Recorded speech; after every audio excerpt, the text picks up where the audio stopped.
Welcome to Kyobashi. This is very close to Tokyo Station, and it's a nice place to start this episode about tourism in Japan. Just over there is Ginza, over there is Tokyo Station, this is Nihonbashi, and there are a lot of tourists in this area as well. And in the news, how you doing everybody? I'm seeing increased discussion on this. I think it's gonna happen, and I think it's gonna happen for one reason.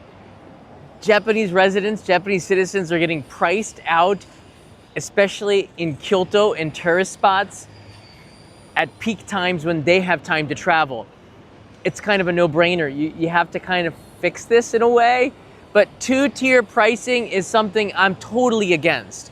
I think it's not fair. I remember, this is something they do in Hawaii. I was at Waikiki a couple of years ago, and I remember experiencing a $35 cheeseburger. Hotel prices were really expensive, but you could get cheaper deals if you're residents. It makes sense, so residents can enjoy their own island. But now we have an island here called Japan, and in the news recently, we're seeing that even the Japanese can't get hotel rooms at peak times here.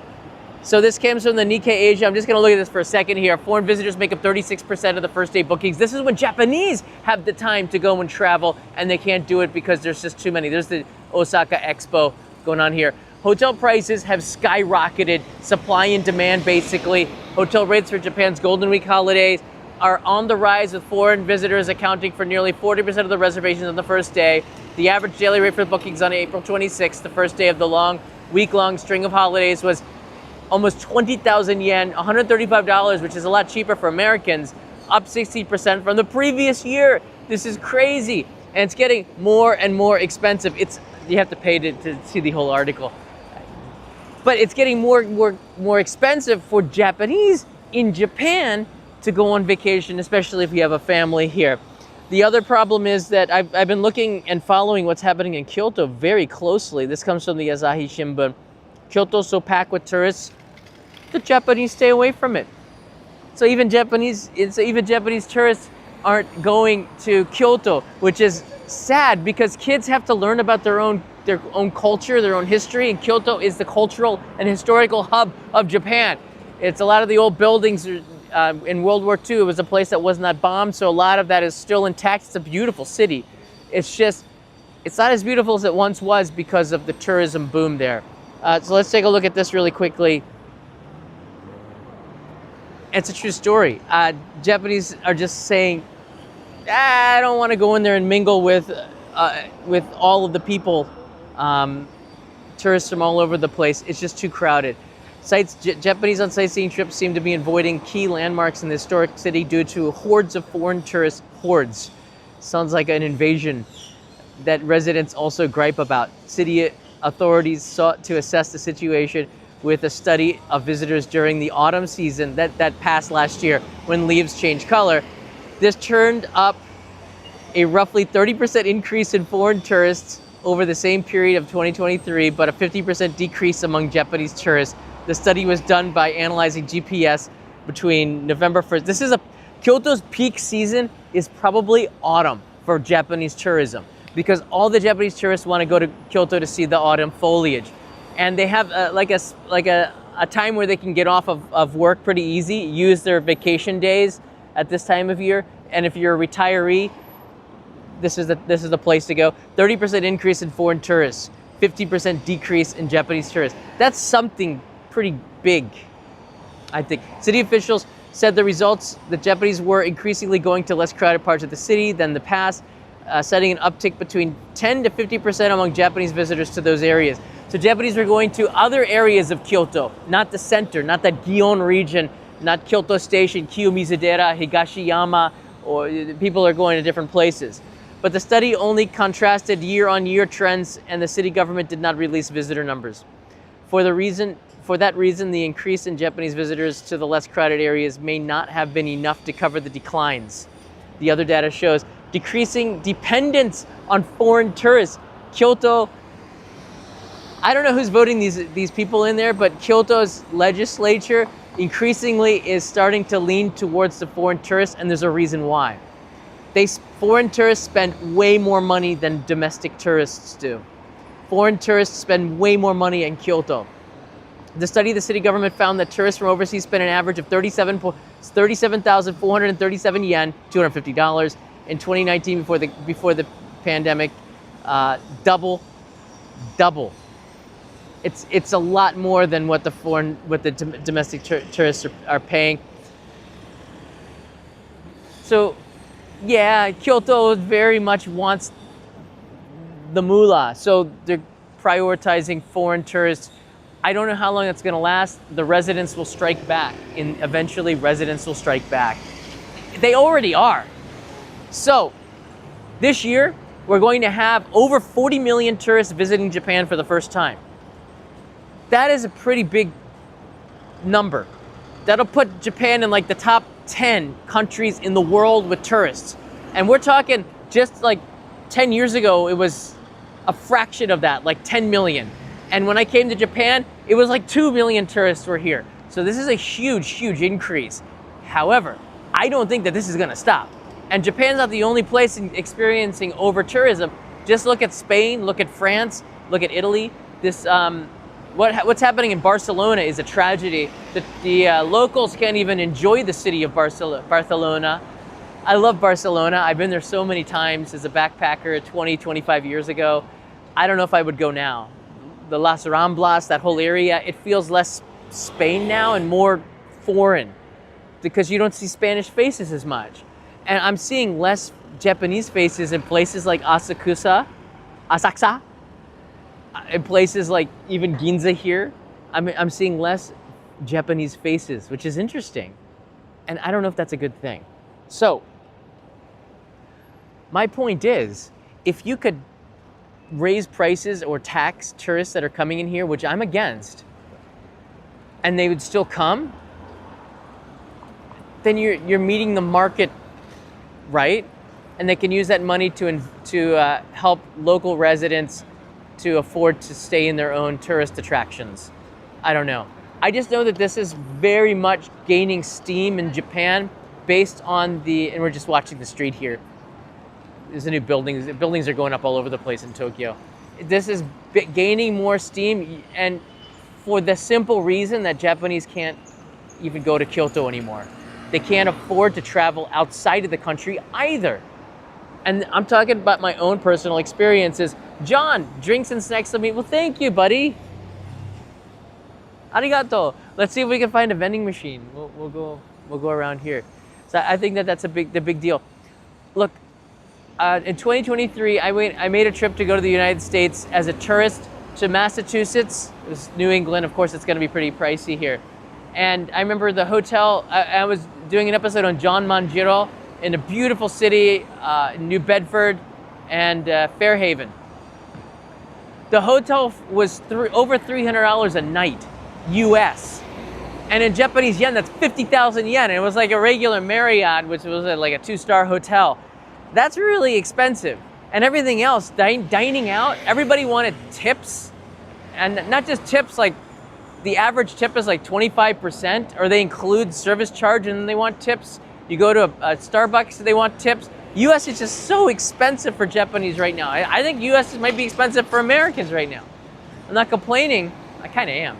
But the point is, Japanese can't travel outside of Japan like they used to because the yen is weak and the prices are soaring, and the wages of Japanese workers has stayed pretty stagnant since the year 2000. If you look at the chart, and it might be skewed a little bit because the rich are getting richer, and you know how things are. But but in general, annual incomes in the United States have been going up, and in Japan they've been kind of like going up a little bit. So now we're reaching a point where the Japanese tourists can't go to Guam, can't go to Hawaii, can't go to neighboring countries. Maybe they can go to Thailand or Bali, but prices are going up there too. There's more tourists. More countries like China have more money to travel, although that might be changing as well. More countries are getting in this travel boom, and that's why there's not enough hotel rooms and not enough space to go to the popular destinations, and Japan is now one of them. So if Japanese can't travel outside, they want to travel domestic inside, and they can't do that now either. Not like that they used to. So What's happening is a certain, no, I wouldn't say that. I think that's all going to sort itself out. It's just a little blip. But this is a long-term thing that's been happening for 20, 25 years in Japan. And tourism on the increase has been happening for well over 12, 13 years now. Japan just has not had a way to deal with this. They can't deal with the over-tourism. And I'm trying to do something a little bit different. So what I've been doing is just the other day, I'm trying to show you new tourist attractions. This is a really great episode to show that the snack bars from the old Showa era can actually become tourist attractions. They're the ones that are suffering. Local business owners, not enough people, there's not even enough Japanese going in there to eat and for them to make a living out of the snack bars. So it's kind of neat that foreign tourists might actually go in there and be the ones that save this really precious part of Japanese Showa culture. That's how Japanese got married and met their partners and found work contacts through this. Check out this episode. The link is in the description of the video. Definitely leave me a comment and a like on this video. Try to encourage me to do more of this kind of stuff, please. But the point is, this has been going on for a very long time, predating any sort of current political things that are going on here. The dollar is actually getting weaker, making it cheaper for me to go to Japan. So that's completely false. But I think that in the end, though, Japanese are going to want to travel domestically, and if they can't do that, then this type of two-tier pricing system becomes an actual real thing. And I was surprised that it's gaining steam. Now, it's based on the Hawaii model, and this is the Hawaii. I'm going to show this on the side here. I'm going to show this on the side here. I'm going to talk about it. I don't think there's any audio, so we're just going to see it, and then I'll talk about it too. But this is Hawaiian TV talking about how Japan is going to be doing tourism, having tourism fees. And the Hawaiians aren't really surprised. They kind of understand this. They get this because Hawaii is, there were so many tourists in Hawaii that you had to have this because Hawaiians needed to do this. But this is the Japanese tour guys. We went just a few months ago. I'm going to pause it here. Oh, I missed it here. I'm going to pause it there for a second.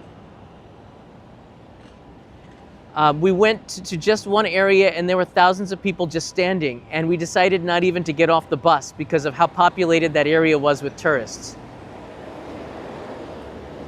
This is Kyoto. This is the reality. This is the reality. It is bad. In certain areas, it is bad. It's very bad. Kyoto residents, especially senior citizens that rely on bus travel, couldn't get on the buses. So Kyoto started a tourist bus to try to alleviate the amount of people on the buses. Foreign tourists don't understand to give up their seat for elderly people. So they would end up, you'd see people in their 90s standing and no one giving up their seats. There were some really tough situations going on here. Local stuff, I don't think the news media talks about it enough. But Scott's experience is one that a lot of people coming to Japan now are facing. Kyoto is not fun anymore. It's just too many people for the Japanese, but for also foreign tourists themselves. And you can see the numbers have been going up. But the biggest issue, and compared to the big year in 2019 was 32 million, we're now getting millions more. And they're talking about this in Hawaii. It's fascinating to see the Hawaiian perspective on it. They're a lot more understanding because they have this kind of a system.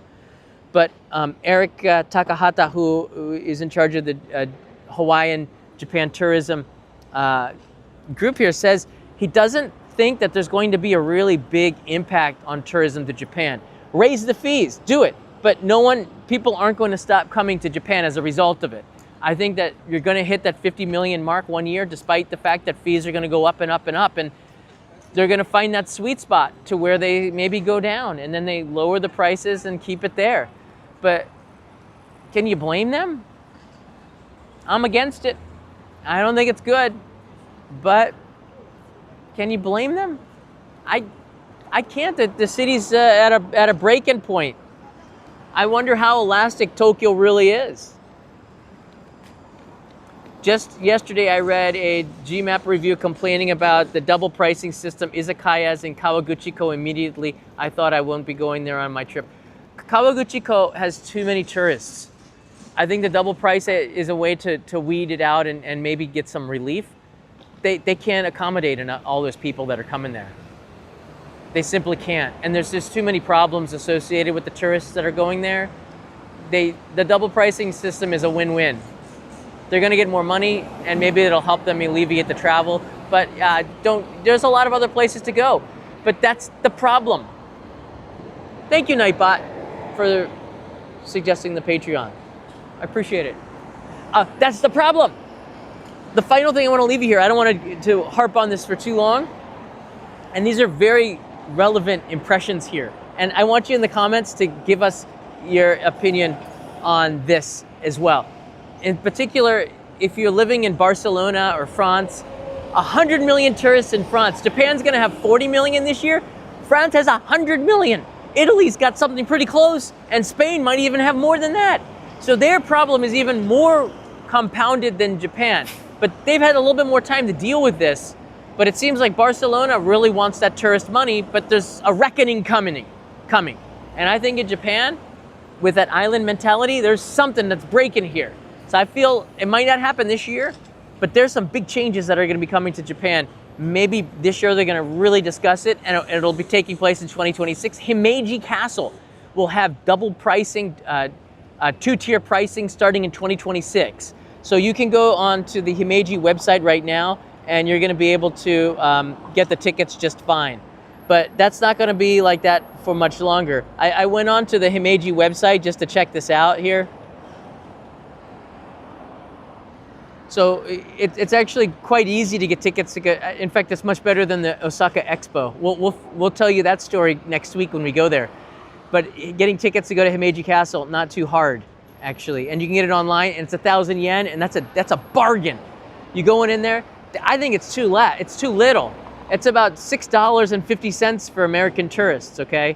So to get the tickets online, the digital ticket, really cheap. I like the fact that they limit only 250 people per hour. They're doing a lot of stuff here. You can see here 500 per 30 minutes. So they limit the amount of purchases so they don't get overcrowding. They're doing some things that are right there, but it's still too crowded. They're gonna raise the price in 2026 to 2,500 yen, which is like 20 bucks to enter the most beautiful castle in Japan, the original beautiful castle. I think it's a little too white. They whitened it too much, but it looks like a Disneyland castle, but it'll dull down a little bit. Very easy to get the tickets, you can see here. That's changing in 2026, and you're gonna have dual pricing, so residents of Himeji pay 1,000 yen, and tourists and Tokyo, like I'm gonna have to pay 2,500 yen too. So if you're not from that area, you gotta pay more. People are still gonna pay because it is the best castle maybe in Asia. So it's a big deal. But we are seeing this is picking up steam, and I don't blame them. You gotta go to other places. I am trying my very best. And this is why I want to shout out to my Patreon supporters here. This is this month's postcard. Thank you to Scott in Arizona. This is going out to you. We're almost at our goal. I wanted to get 15 new Postcard Club members this month, and we're at 7 right now. So we're almost at our goal, and I'm gonna take the postcards from the Osaka Expo, that's next month's postcard, and send them from Osaka. So you get an Osaka postmark. I said I'll do that if we get 15 new members. So we're at 7 now. So thank you, Scott. I'm doing my best to help you find places that are not Kyoto. I like Kyoto. I do. You can't just go there and expect it not to be super crowded anymore and have the same kind of experience that you had 10 years ago. It's just not gonna happen. You gotta spread people out. If you're gonna have 50 million tourists, some of them gotta go up to, I don't know, other areas. Rikubetsu in Hokkaido, up in the very north. Or maybe down to Kagoshima to go to Sakurajima where the volcano is erupting. Maybe you want to go down there. I don't know. You got to spread it out through the whole country. Maybe go down to Okinawa. Maybe go to Kanazawa. Even there is getting pretty crowded. So go to Toyama. Go to the places. Toyama's got a castle too. I don't think it's an original one. But you can go to places that aren't on Instagram.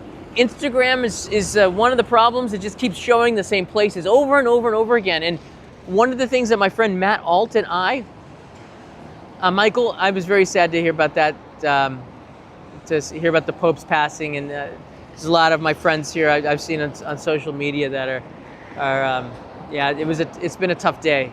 So I feel it, but with it being Easter and all that, thanks for that, reminding me. But we lost the Pope, if you don't know. Yeah, I think though, if we can spread out tourism, and other influencers, I guess I'm an influencer, can show you spots like Nishio, like I don't know, Totori, like Shikoku Island. That whole island looks like it could take a lot of tourists. Kochi, if you could spread it out and go to other places, then we're not going to have much of a problem. But everybody's going to the same places over and over and over again, and that's the problem. So people are getting priced out of these popular tourist destinations. Instagram keeps showing the same stuff. I don't know. But Matt Alt, who's a friend of mine, he knows this stuff very well. He's an author of A Pure Invention. He did NHK with me. He's extremely good with insight on this stuff. And he said tourists are creatures of habit, and they like to go to the same places that everybody else is going. We see something popular and we all want to follow the trends, and I get it. But you got to do your research, and you have to understand that maybe you don't want to spend your whole trip in the same place that everybody's at, and that's part of the problem. The over-tourism is an issue, and I don't see it getting better. I don't know. Personally, not interested in seeing imperial castles and palaces. I think it's kind of neat, but I've never been impressed by going inside of a castle. They look beautiful from the outside, but after you've been in one, you can do like a YouTube video and get a tour of the whole thing. You don't need to go in there.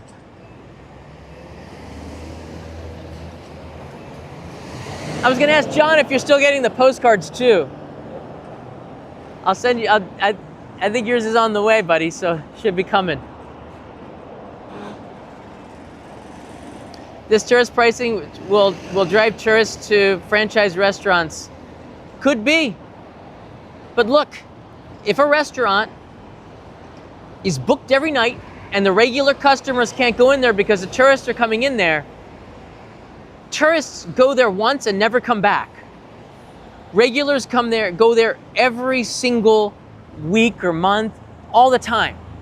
And if you lose your regular customers, you lose your sense of income. If something in the world happens where tourists can't go to that restaurant, the locals aren't going to go anymore because you've sold out to the tourists.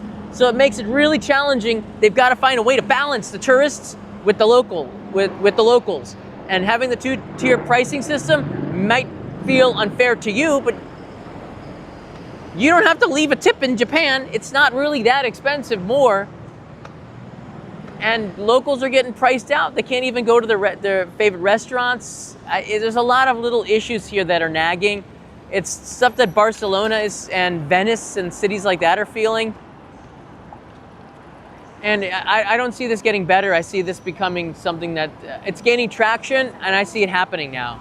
I was on the fringe, like, okay, this isn't going to happen, but we're close.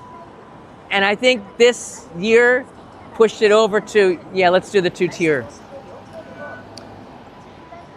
I don't know how this is going to impact people from Indonesia, from Malaysia, young couples that might not be making as much as their American counterparts, but should it really matter? If there are enough people who have money that are coming here and pay it, and the numbers for tourism keep increasing to Japan, they're going to keep raising these tourist taxes, and they're going to find that happy medium. So there's a tax to the tourists of Venice. Yeah, it's going to be a tax to come to Japan. And they're going to use the money for probably misappropriate it like most governments do. I want to see how they spend the money. Are they doing it to make red?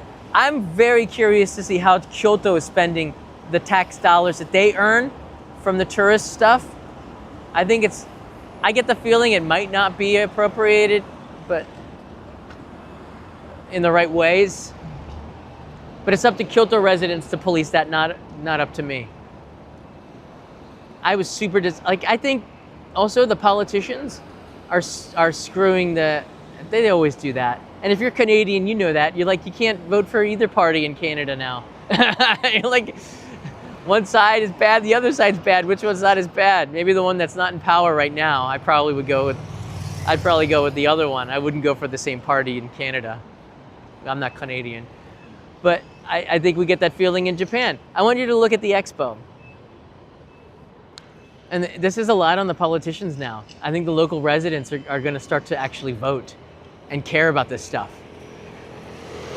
The expo should have done something, a no-brainer. They should have let Osaka residents have 1 week where only Osaka residents can go to the expo and fix the problems that they had before the tourists came. But they didn't do that. They just opened it up to everybody. They should have let Japanese citizens who paid 90% of all the expo costs, that's going to have basically no benefits to society over the next 5 years.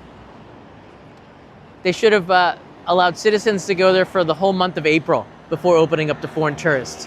Now you have a lottery system where some people don't even get to see any pavilions.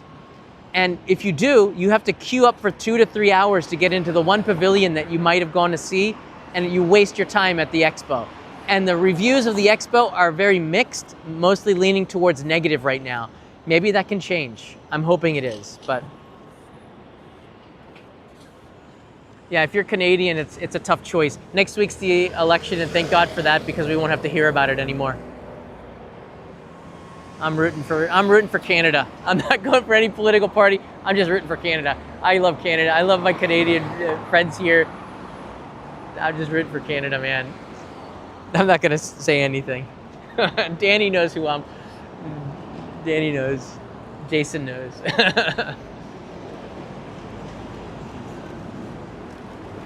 Maybe you can buy the expo tickets at the gate. I really don't know, Carrie. I just know that Kanai spent like 2-3 hours.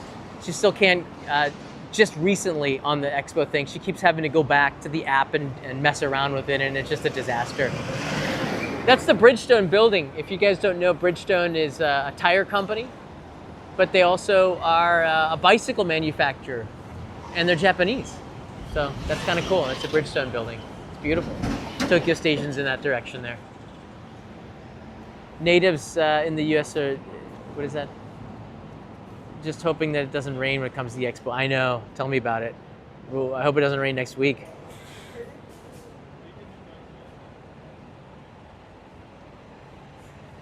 I'm looking at the comments here. I'm from Indonesia. 2-tier entry already implemented for a long time. No problem whatsoever, but many of my friends from abroad feel like they're getting ripped off. I understand that. I think for Indonesia, it's probably a good thing, because like a place like Bali, or even when I went to Yogyakarta, there weren't that many tourists. I don't know what it's like now, but I can understand why there'd be a tier pricing system. Jogja was so cheap though. I could have stayed there for months just eating. If it wasn't for those darn batik salespeople, everybody bothered me with batik, that I ended up saying, like, oh, come in and see my batik. Don't you like batik? I would say, no, I don't like batik. I love batik, but I would have to say, no, I don't like it, just to get them off my back. So Indonesia is such a beautiful place. But the 2-tier pricing system, in India, they also have that. If you go to the Taj Mahal, it's like a fraction of the cost for Indians, but it was very expensive if you were a foreign tourist. And they kept raising the price. So it's gonna happen.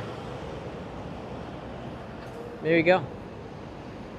Yeah, Bridgestone is I think it was like Hashiichi. I forget what the name of the company in Japanese is, but the translation was Bridgestone. It's a strong name. They're very famous for bicycles in Japan as well as tires. My bicycle is actually, let me go see before they ticket me and I get fined for leaving my bike here.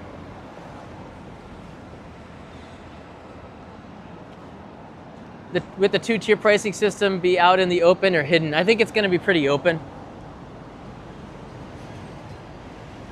Yeah, there's my bike. It's a Bridgestone.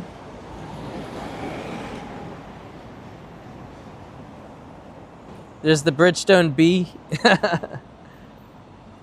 They make pretty good bikes.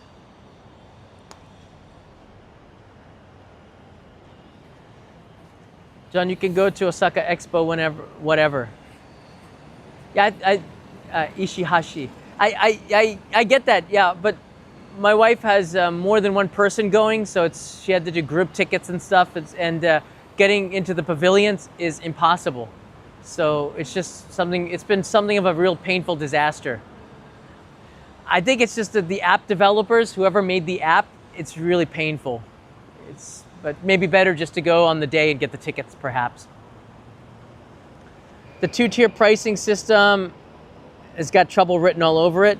Yeah, it very well could be, but there's already trouble. I think what a lot of people, so I'm against this, and I see it too. I see there's going to be some trouble, but I already see for the counter argument is there's already trouble. As I showed you, the articles are saying here, Kyoto's so packed with tourists that Japanese are staying away. There's trouble. So the trouble is here. The trouble is here. And if Japanese can't go to Hawaii anymore because it's too expensive, Japanese can't travel as much because it's too expensive, and they can't travel in their own country because it's too expensive and crowded. It's a reckoning coming. I could feel it. I could feel the locals kind of turning a little bit. Where you're going to see the two-tier pricing is in places like Kyoto. You're going to see it in ski resorts where it's mostly foreigners. You're going to see it at the Sapporo Snow Festival. You're going to see it, in Tokyo. You're going to see it at Tsukiji Market, which is the biggest. Don't even go to Tsukiji Market. I can't recommend it.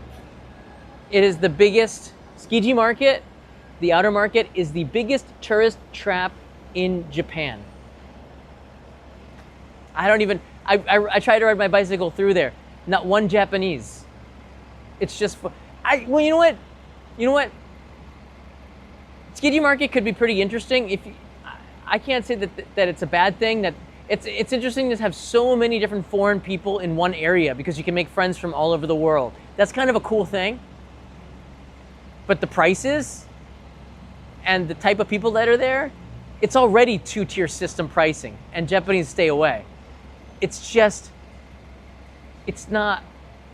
Japan in Tsukiji Market anymore. It's not Japan. It is so like this made-up fantasy of what tourists want. It's no longer Japan. It's like it's a tourist trap, and that I could tell. It's so easy to tell. Tsukiji. All the YouTubers promoting Tsukiji Market right now don't live here, and if they are doing it, but they live here, they're getting sponsor money or something. There's no reason why anybody should be promoting Tsukiji Market. It doesn't need it. It's over touristy. It is. You can't even move. It was so bad. I gotta just show you the alleys of Tsukiji Market. It's so bad. I'm happy for Tsukiji because they were thinking they might have to close up, but it's not really locals anymore. A lot of the locals sold out to groups that bought them up and now putting in tourist stuff in there. So it's made for tourists. So you're gonna see two-tier pricing in Tsukiji Market. I think Tsukiji Market 2 years ago might have been okay. Maybe last year. It's jumped the shark. It's pure on, all out, in your face tourist trap, Tsukiji Market. That's not always a bad thing.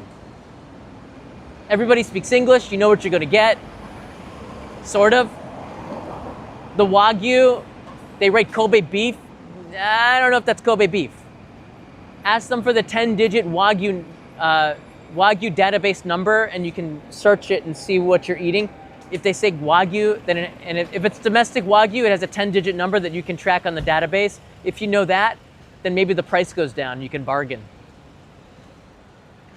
But you guys know that because you've been watching for a long time. Hey, Ninja Monkey's here. Things might change with Tsukiji Dome. Yeah, they're building that right now. It's probably not going to be done for another 5-6 years. that should alleviate some of the pressure on this little area that's just full of tourists, and maybe bring in even some locals, because they're building apartments as well. But Ninja Monkey, 2 days ago, we saw that the price of a condo in Tokyo is now almost like $1 million. It's Ichioku-en, which is crazy expensive for a normal condo in Tokyo. You can get the same thing for 30% the cost outside of Tokyo. It's crazy. It's maybe half price in Chiba and 30% anywhere else, and maybe even less than that in some prefectures like Tottori. Probably get that for 10%, right? They're just giving away houses. But it's like $1 million for a condo in Tokyo. There is a breaking point where no one's gonna be able to afford that. That's Japanese, and they're just gonna sell them to foreigners that wanna live in Tokyo. Open it up, why not? Population's decreasing, at least you'll have an economy. So they're building the condos in that Tsukiji area. I actually live in that area, so I feel it. And that's why I can tell you, like, I can't recommend Tsukiji. But I'm not saying don't go there. I just personally can't recommend it. I would never go there unless I'm going through there anymore, or making a report on it as a tourist trap. But I think that if you're a first timer coming here, it's in English, so there's value in that. But it's not Japan anymore. It's just not. And it's gonna take, it is gonna take its toll on the people, and we're feeling it. The TV news likes to focus in on this, and they show the negative side of it. The amount of trash. Tsukiji Market also has a lot of litter and trash, and it's kind of dirty over there because they don't have trash cans. There's not a lot of responsibility. The owners are starting to take responsibility, but it's been an issue for a long time. Over-tourism has a lot of negative consequences. There's no trash cans on the streets in Tokyo. The streets are quite clean, but we're seeing more people leaving trash around. Actually, there's trash right here. We're seeing more trash around just because people don't feel, they just throw it on the street because they can't find trash cans. It's part of it. So, there you go. If you haven't already, by all means, check out this latest episode on the main channel. For some reason, it's not being suggested. I don't know why. People are watching. More than 50% of people are watching till the end, so it should be doing quite well on YouTube. I don't know why it's not doing well. So maybe it'll pick up.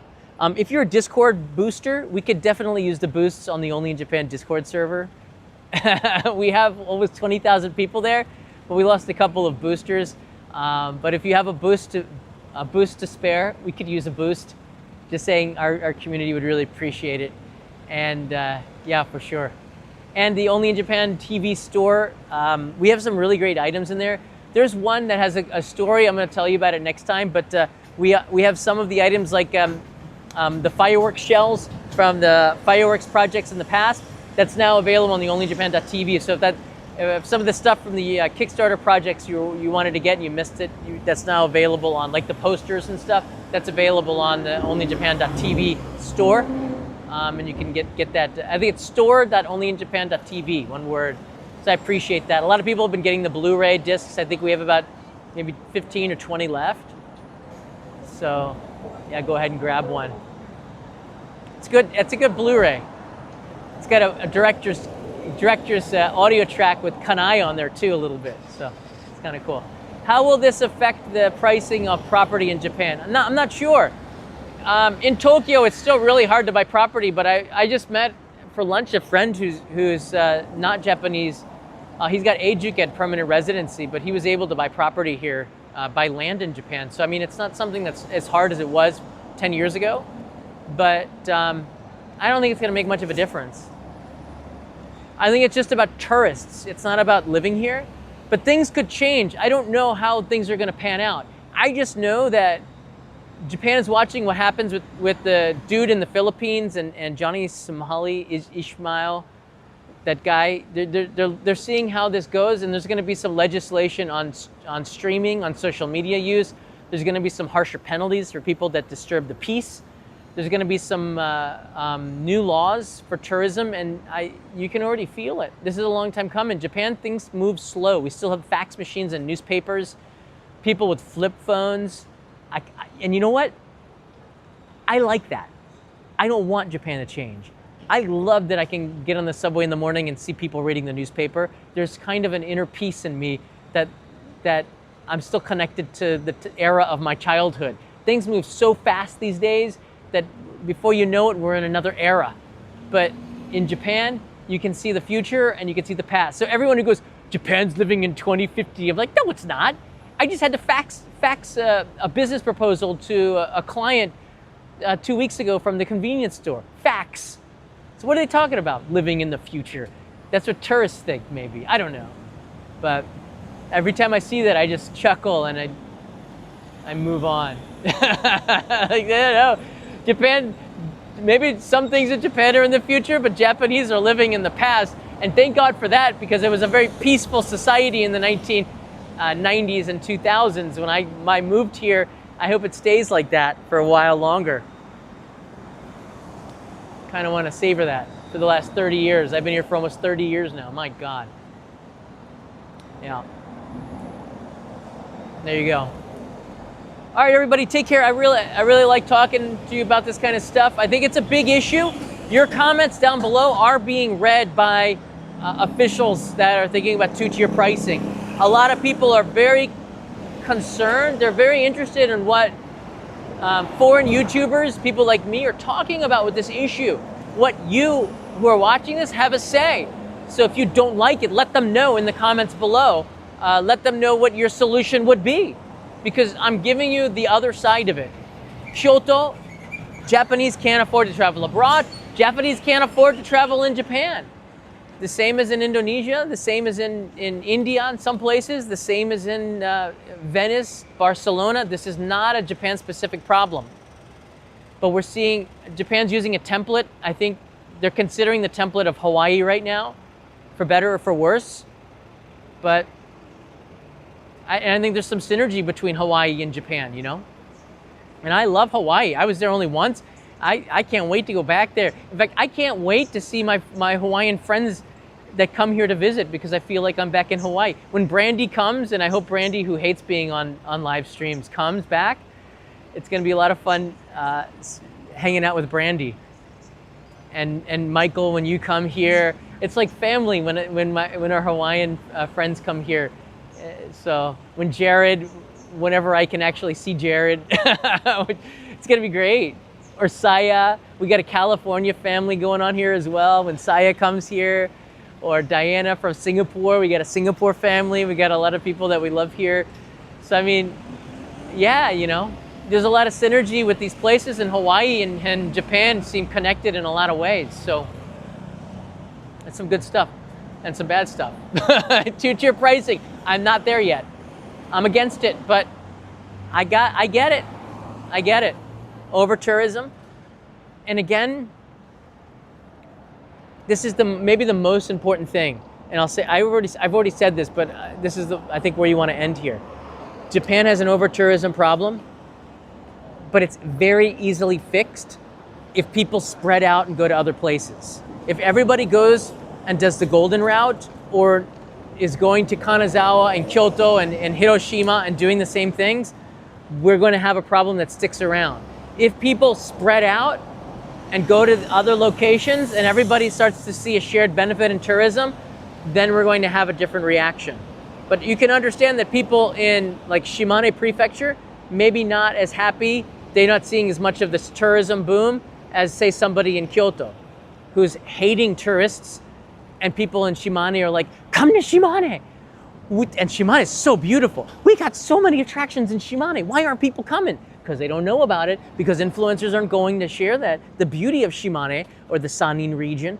And Sanin's not doing such a great job either of promoting their region. They're doing an okay job, but they could do a lot more. They're putting the money in the wrong places sometimes, and it's just the bureaucratic procedures. I tried to work with one prefecture, I'm not gonna tell you which one, and it was like, they just didn't get it. They don't get it yet of how to make things work and promote and get people to spread out. So it's not just the tourists' fault, and it isn't. It's the Japanese prefectures, the local government's fault, the national government's fault. Everybody's at fault here. Even me. people like me. I think I'm doing a pretty good job of taking you to places that nobody's going to, or people don't know about, or at least spreading it out. But we need to do more of that. So I call on you, Ninja Monkey. I call on everybody else. Stop showing the places that everybody wants to go to and just go out to the middle of nowhere. Actually, Oriental Pearl's doing a pretty good job doing that too, and a lot of other YouTubers are starting to do that as well. I don't agree with all of the YouTubers, but I don't disagree. Everybody's got to have their own way to do stuff.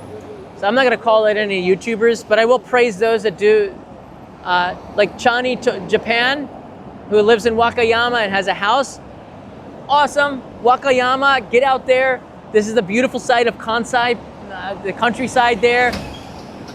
Amazing place. There's so many YouTubers that are out in the countryside in Japan that are showing a different side, and I hope that opens the country up to you. But yeah, Chris Broad is doing a good job of showing the countryside. The trips going out to the countryside, you got to give him a lot of credit. That's great, and I think, we agree on that very strongly, and there's a synergy I think that we have in that sense. Is we want Japan to win very much. And it's not the tourist areas, because they don't need to win anymore. We want Hokkaido, we want Shikoku, Kyushu, these local areas to win. So the longer you're in Japan, the more you feel a responsibility to help those areas win, to help communities that need the most help. But sometimes these communities don't want to help themselves. And it's really a hard job. It's really hard. And it's YouTubers too. YouTube, if I say I'm a YouTuber, I can't get access to even help them, or they don't take me seriously. So the Johnny Somali stuff does play a big impact on what I do and getting access to tell a story. It can be really hard. But that doesn't mean I give up. There's one story I've been trying to get for 5 years. Before I did the square watermelon, I contacted JA, Japan Agriculture, every single year for 3 or 4 years. Before I got the Hitachi elevator video, which I wanted to do for a very long time, I had to ask them for like 2 or 3 years. Are we there yet? Are we there yet? Are we there yet? Are we there yet? Are we there yet? And they eventually broke down and said yes. So I'm not someone who's going to give up on it. But I've got a very good community of Patreon supporters that allows me a little bit of luxury to be able to wait out stories like that. Not a lot of creators do. Thank you, Patreon. Thank you, everybody. John Michael, eSIM provider for Japan that you can recommend. I don't know a lot about that. Hit me up I know you're on Patreon. Hit me up there. You can direct message me. Whatever you can find. I would say Docomo is the best for the entire country, meaning the signal's pretty strong in every location. Maybe the cheapest reliable one is SoftBank, but I think there's a lot of resellers that resell coverage on these that get second priority.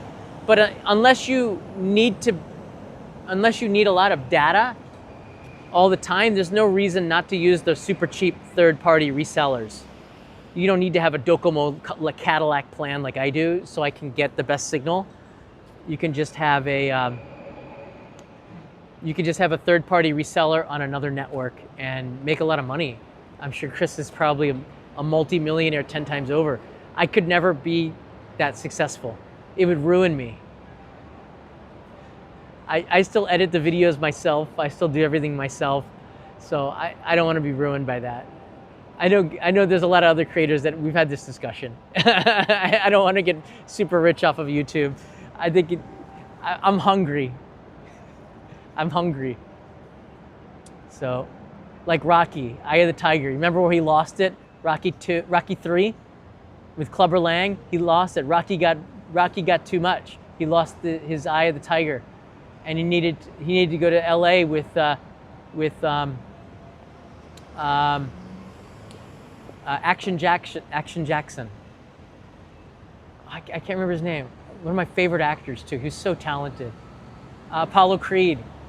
Yeah, Action Jackson. And he had to go back down and get back his Eye of the Tiger, man. You got to stay hungry. You got to stay hungry. It's easy to lose it. So, no. I'm Rocky. I'm hungry. Eye of the Tiger. Eye of the Tiger. All right, everybody, take care of yourself. You should have made a connection with Karate Kid, not Rocky. Yeah, you know what? I would have if there's been any benefit to Karate Kid in my life at all. All that Karate Kid has been done with Ralph Macchio and what's his name? The character. It's all been just a living hell. Ever since like 1984, you know, junior high school, college, YouTube, everybody, they say the comments, they're not flattering. They're not doing it to flatter me. They're trying to troll me. Yeah, I would make a Karate Kid reference, but it's done me no good. And until Ralph comes and meets me and we make amend, I don't know. The boy from New Jersey. And I'm a big Ralph Macchio fan, you know, since The Outsiders. Remember that movie? Rocky's better movie. That's what, Cobra Kai's kind of jumped the shark for me there. It's a little bit too out there, but there you go. Don't do it.